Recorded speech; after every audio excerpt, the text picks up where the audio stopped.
Assalamualaikum warahmatullahi wabarakatuh.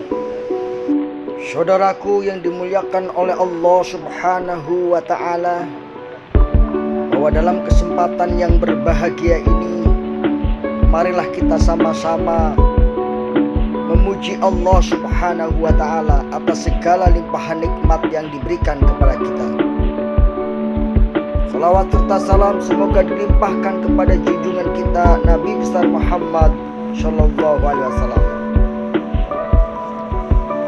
Sebelum tonton, jangan lupa baca Bismillah terlebih dahulu. Bismillahirrahmanirrahim. Assalamualaikum warahmatullahi wabarakatuh. Alhamdulillahi rabbil alamin. Wabihi nasta'inu ala umuri dunya waddin. Wala hawla wala quwwata illa billahil aliyyil azim. Saudaraku yang dimuliakan Allah, Allah berfirman di dalam surat Al-Jum'ah ayat 5 sampai dengan 8. A'udzu billahi minasyaitonir rajim. Masalul ladzina humilut taurata summa lam yahmiluha kamasalil himara yahmilu asfara. Bi'sa masalul ladzina kadzabu biayatillahi wallahu la yahdil qaumadz zalimin. Perumpamaan orang-orang membawa kitab Taurat kemudian mereka tidak memikulnya, sama seperti himar yang membawa buku-buku Taurat, kitab. Bahkan lebih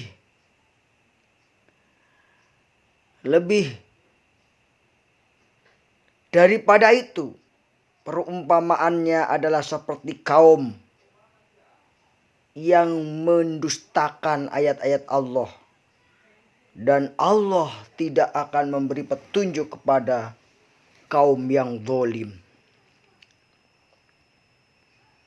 Ayat ini memberikan pelajaran kepada kita agar kita bisa mengambil sebuah tindakan bahwa orang-orang Yahudi yang hanya membawa kitab tapi tidak mengamalkan kitabnya, itu diumpamakan seperti himar yang membawa kitab-kitab tersebut. Bahkan lebih daripada itu, mereka telah mendustakan ayat-ayat Allah, dan Allah tidak akan memberikan petunjuk kepada orang-orang yang zalim.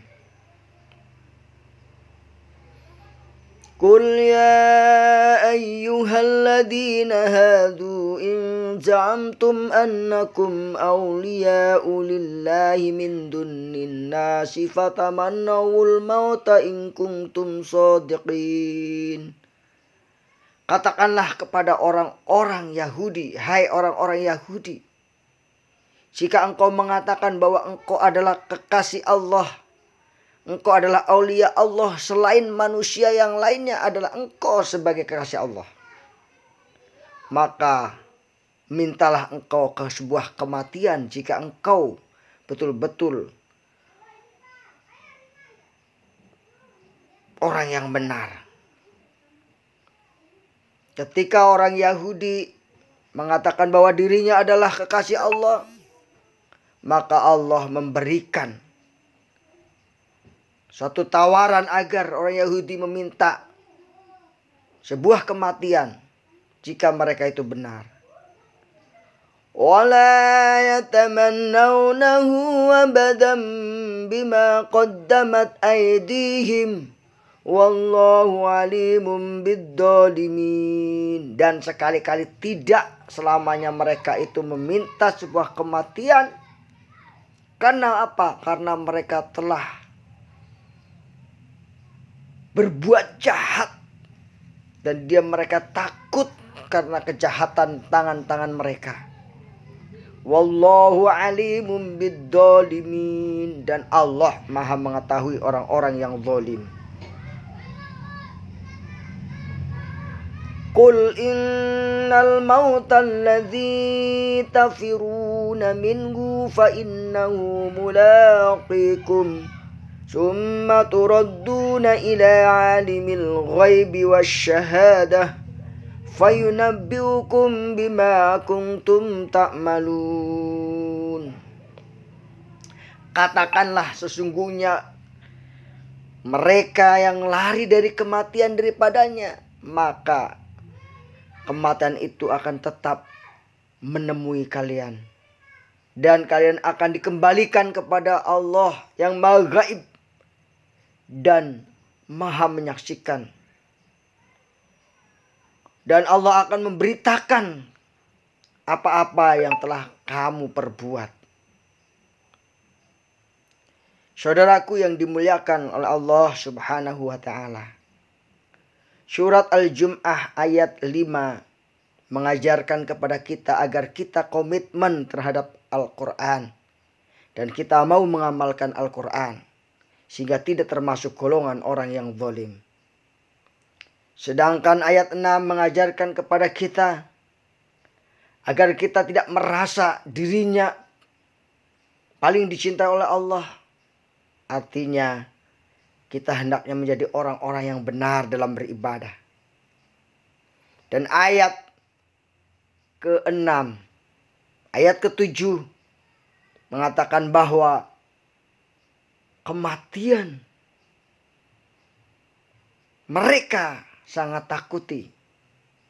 Orang-orang Yahudi sangat takut mati. Karena apa? Karena kejahatan mereka yang mereka lakukan. Dan ayat terakhir, ayat 8, bisa kita ambil pelajaran bahwa sesungguhnya kematian kita lari. Kita mencari tembok yang tebal, berdampingan dengan teralis besi, tetap saja kematian itu akan datang menemui kita. Jadi sesungguhnya kita hidup di dunia ini adalah tinggal menunggu giliran, yaitu kematian. Allah berfirman dalam Al-Quran, kullu nafsin dha'iqatul maut. Sesungguhnya setiap manusia yang berjiwa akan menghadapi sebuah kematian. Beberapa detik yang lalu, beberapa jam yang lalu kita mendengarkan bagaimana wafatnya seorang ulama, Ketua UI dari Mandalawangi. Betapa tokoh-tokoh Islam juga sudah diambil oleh Allah Subhanahu wa ta'ala. Oleh karena itu, kita sebagai orang yang mengaku beriman kepada Al-Quran, hendaklah kita senantiasa mengingat sebuah kematian. Cukuplah kematian sebagai nasihat bagi kita, agar kita tetap semangat beribadah, tetap semangat mengabdi kepada Allah Subhanahu wa ta'ala. Karena sesungguhnya orang-orang yang cerdas adalah orang-orang yang mampu memikirkan kehidupan setelah kehidupan di dunia ini. Saudaraku yang dimuliakan oleh Allah Subhanahu wa ta'ala, mari kita siapkan 3 perkara yang tidak akan putus pahalanya. Yang pertama adalah ilmu yang bermanfaat. Yang kedua, sedekah jariah. Yang ketiga, anak atau generasi-generasi yang soleh. Semoga kultum singkat ini bermanfaat. Terima kasih sudah sempat mendengarkannya. Jangan lupa dengarkan terus Yazid channel YouTube. Semoga barokah. Wassalamualaikum warahmatullahi wabarakatuh.